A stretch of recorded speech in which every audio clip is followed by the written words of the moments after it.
Hi, it's Brandon Splay from thirstgym.com. Today we're talking about an exercise called the heels elevated cable Zercher squat. So this is an amazing exercise to light up your quads and open up your backside while also kind of improving some hip mobility. So what you're going to need for this is you're going to need a cable machine. Ideally you're going to need something that can move up and down, and you kind of want the cable set around hip height, maybe even a tad lower. You're also going to want something you can put your arms in so that you can create a Zercher base position where the palms are towards you. Elbows are going to be at 90 degrees or slightly lower, and you're going to be able to hold this position. So I like to use the Spud Inc. Long ab strap. It's got these giant holes in it, and it makes it really good and comfortable to get in that position. And there's also some other straps that you can find online. You can honestly rig anything up. You can even use a straight like cable curl bar if you really wanted to.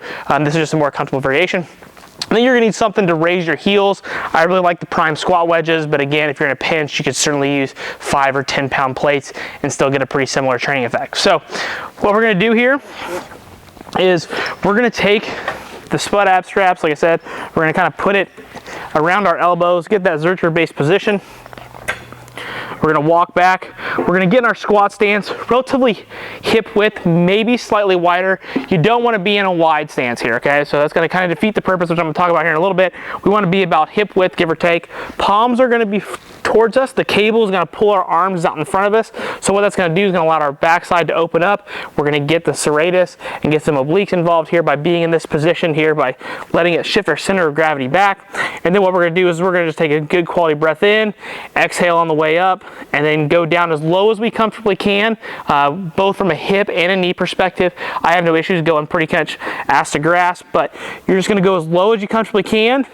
And as you come up, you're going to push yourself up and back so you get all those quads in there. So up and back, let the knees come forward just a little bit.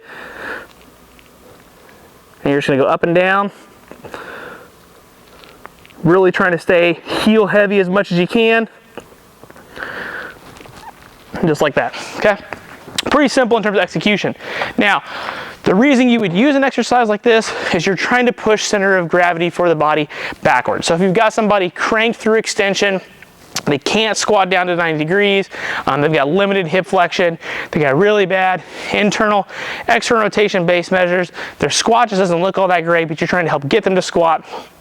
This is an amazing exercise to do that because the heel elevation along with the Zercher position and the cable pulling forward, which is going to force them to have to push up and back against the cable. If the cable's pulling this way, you don't want to eat it, so you're going to push yourself that way.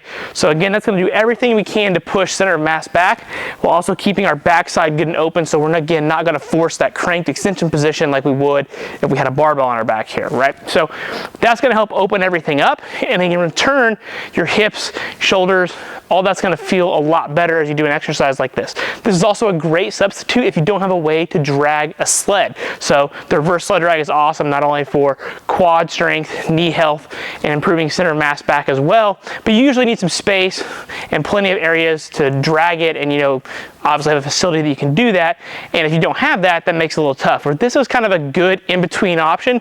You're not going to be able to drag anything, but you're still going to be kind of in a similar position and still getting a lot of quads and getting a similar training effect.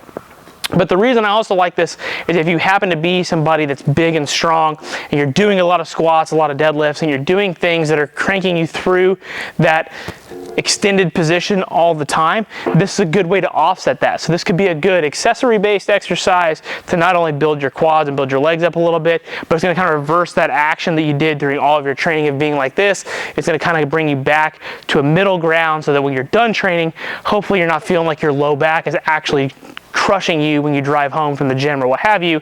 Or you could also use this as well as part of a warm-up. Just do 2-3 sets, 10 to 15 reps with a light to moderate load, nothing crazy. Just focusing going on as deep as you can, getting those quads to work, getting the knees warmed up, hips warmed up. It's going to keep the back nice, good, and open.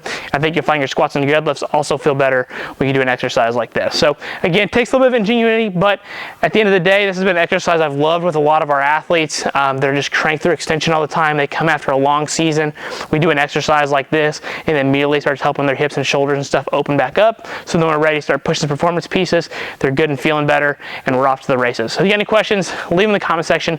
Thanks. Have a great day.